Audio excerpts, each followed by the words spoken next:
So what should come to one's mind when we actually talk about sex education? What is sex education? Okay, sex education is the deliberate act or the knowledge or enlightenment you give to young ones at their early stage about sexuality and sex. I like to say that biblically, when God created Adam, he created Eve. And the main purpose, he said, be fruitful and multiply. And he told them that is for the reason of procreation, to reproduce offspring. So there's this notion or concept among we Yorubas or Nigerians, Africans, yes, black people, that says it's bad. No, it's not. How can you even say what God created is bad? It's not bad. But you have to attain a responsibility stage. What I mean by responsibility stage is that as a man, you want to take care of yourself, the child, and the woman. So when you attain that level, you can go ahead and do it. But premarital sex is very bad. You have to abstain, and it should be preached in our society that we should abstain totally. Like the Bible says, flee away from every fornication and every evil appearance. So there is this thing I want to say. At the age of 1 to 5, according to age grouping, yes, the children. Then 6 to 17 or 18 is the teenage. Then 18 and above is the adult. Then 13 years old, there's this hormonal outreach that you feel like everything that revolves around you is sex. Like what you think about every opportunity you get. And it depends on the caliber of people you move with. Like 12 hours in a day, you move around, you walk around. Then 8 hours out of it, you move with friends, peer group. So there's this peer pressure that arises among the young ones. They move out with their friends, they talk, they gist. So if you don't teach them, they will learn outside. They will definitely. They will learn from themselves or learn outside, from social trend or society trend. So there's this fear parents do give their children that, okay, if you have sex, if a guy touches you, then you are pregnant. It's very wrong. You have to explain everything to them. There's a certain age you tell them. When I was sorry for this long story, I hope it will be useful. When I was in secondary school, our teacher told us a story about a young girl of 8 years old that gave birth and got pregnant. So they asked the girl, have you been having sex? She said yes, that she has been having sex. So because this girl is ignorant of the premarital sex or early stage sex, she did it. There was no education or counseling. Some people give themselves out freely, like some for exchange of money, some for material things, some for anything like that. Some do it freely. So if you teach them what they should know, they will know that, okay, this thing is bad, and it will reduce the level of criminals in the society. Because when you give birth, you don't have any determination, you don't have any, you just destroy your destiny, your career. So you have to. I didn't actually get that part. Like, it will reduce the criminal rate in the society. How will yes, when you give birth to unwanted pregnancy or unwanted child. Okay, that's what I'm saying. I get it. So the child will be roaming about. We don't have anybody to take care of him or her. So it's better you tell them that, okay, when a guy touches you, you cannot get pregnant, but this is the way you can get pregnant. You explain everything to them. And I think the government should also add it to the curriculum in secondary schools, not only moral lessons, but add it to the topic. Because some people will feel like, okay, they are not sharing something that that pep talk or any talk like that. They are not sharing drinks, they are not sharing it. So they will not have the knowledge. They will not be interested. So I would like to retaliate to what I said first, that sex isn't bad. It was created by God for the reason of procreation. So that's what I would say. Wow, that was actually a very long, should I call it, course. We just finished sex education 000. Thank you very much for that. You've heard a lot. I don't want to say you've heard it all, because you've heard nothing. This is just the beginning. You know, in fact, I was surprised when she said, okay, it's going to reduce the criminal rates, and I was like, really, how does it connect? But it's so funny that everything is interwoven. You have to take care of your own part of it so that you don't have to attain the level of responsibility of giving birth before you start having sex. So sexual abstinence is the best. Thank you very much. So, like, sincerely, you've heard it. And at a particular age, she said everything that comes to the person's mind, the child's mind, is just this sex thing, and you can't stop it. Yes, and it takes, I forgot to tell you that it takes the level of inspirational behavior, God, discipline, and maturity to overcome it. So it's bound to happen. Like, it's an equation that you cannot remove. So it's bound to happen. So you are the one that will confide in yourself that, okay, I'm determined, I want to be a better person in life, I want to be a leader, I want to be somebody. So that's it. Then what if you are having distractions from all these determinations? Like, you shouldn't have distraction. You should be strong enough. When your parents are strong, you too, you'll be strong. Okay, sorry, that is the very point. When your parents are strong, when you have people to advise you, to be there for you, not like the usual. Anyway, don't let me start the question already. Please let me go straight to the questions I have for you. Okay. Just like what we're saying now, do you think parents feel safe to discuss this sex education with their ward? Okay, I would say it's a yes and it's a no for me, because it varies. Why? Like, their opinion varies. The parents, some think it's important, while some feel reluctant and find it funny. They think it's a way of telling the child to go and try it. So they don't tell them. Some feel is important. So those people that feel is important, they are doing the right thing. Okay, but what about those people who felt like, when I tell them, they want to go and try? No, it's the way you say it. It's the way you tell them. Children need pampering. You pamper them. You explain that they should be themselves. They can be a better. Don't you want to be like, you can put in examples. Like, okay, this person, she is married, and her husband brought 2 bags of yam, this one, that one. So you tell them, you lay down examples. Now you're making me laugh. Someone is married with 2 bags of yam, they brought it here to the family. The general African concept, like, you get it. Okay, let me go straight to my next question. How has this affected the mentalities of girl child, ladies, or should I say females, in the recent times? Okay, the mentality of the female ones, or maybe the male, whichever one, I won't be able to answer that question correctly if without number one. Accurately. Okay. Yes, without number one. So is that they don't confide in their parents. They rather take advice from social trend or society trend, or from peer groups outside. Some people are not close to their parents, which is very bad.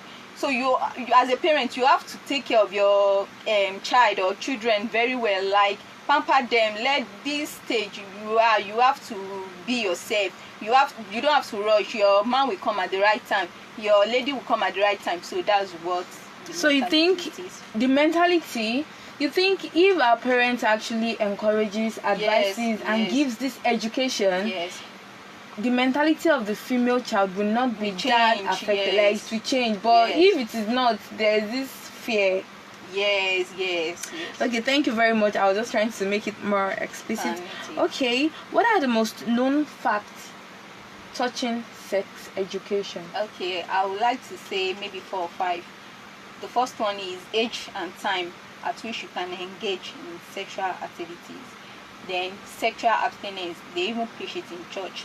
Then the consequence, you have to let them know that, okay, it can cause emotional damage and physical damage, HIV, diarrhea. Okay, the consequences. You let them know.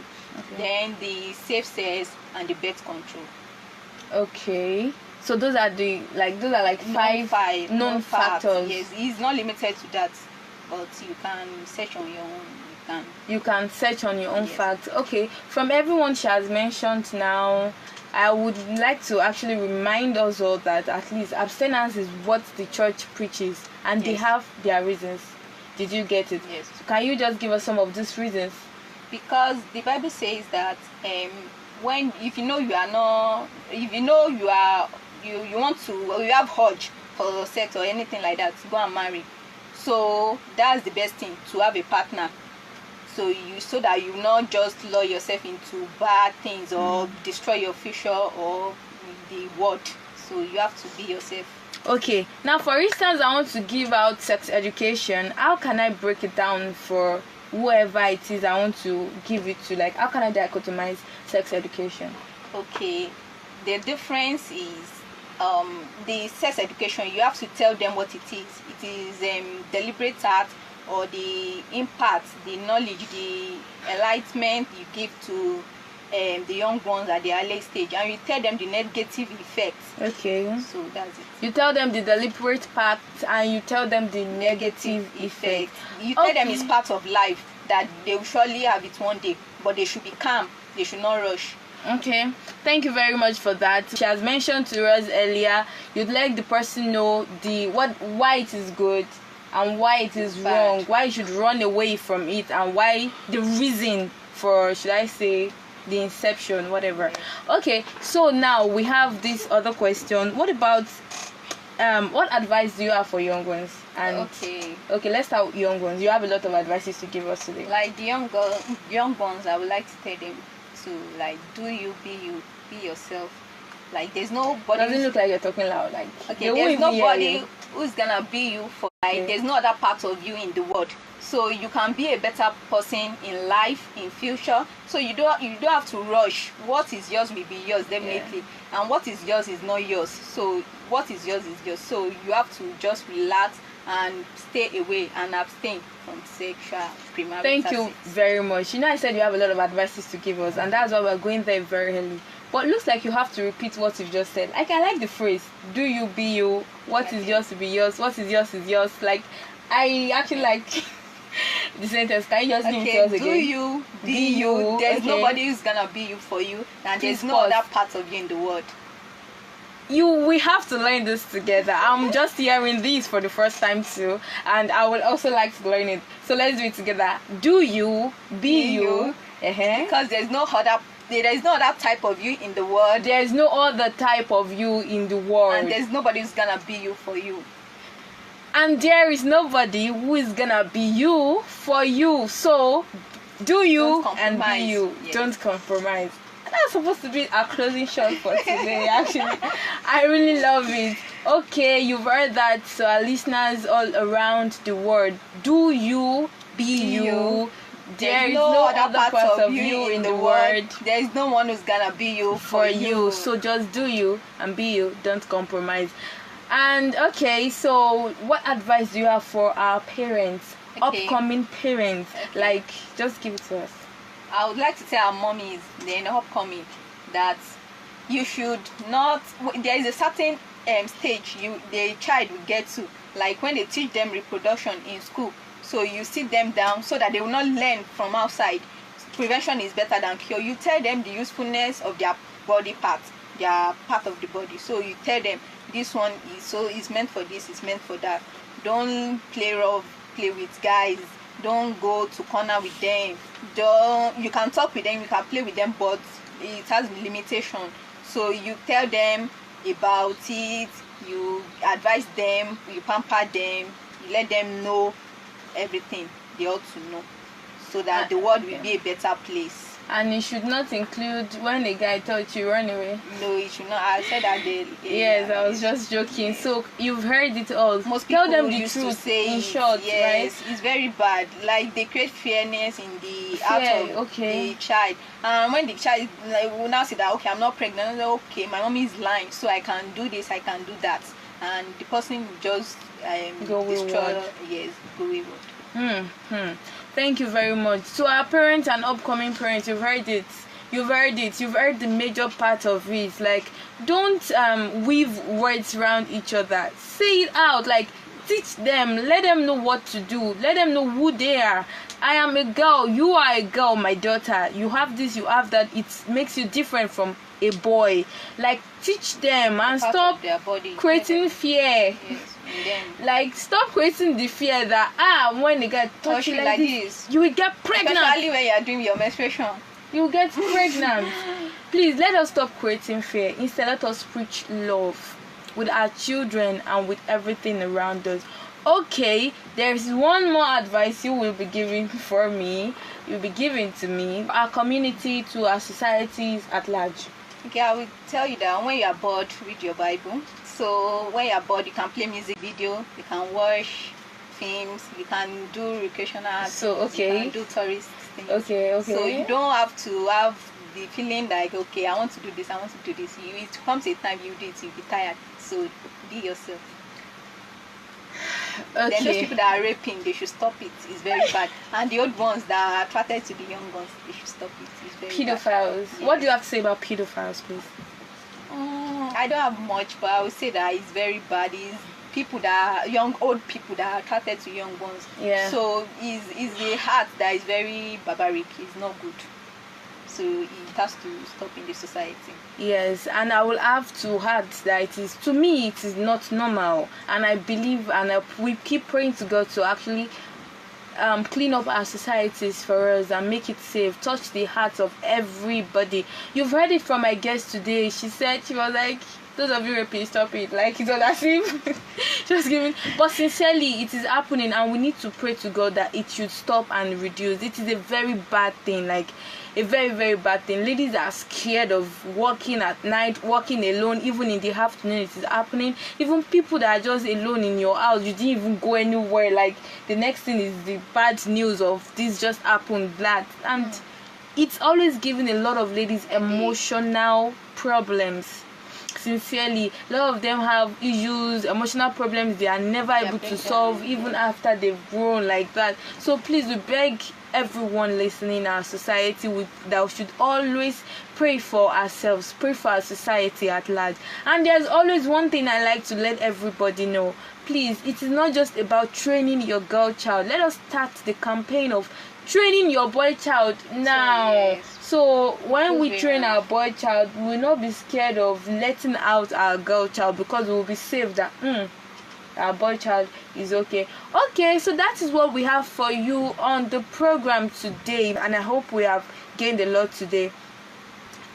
And I will be so glad to have you here again next week on another episode or edition of our program, Ladies and Girls. Of course, we will be glad to have you.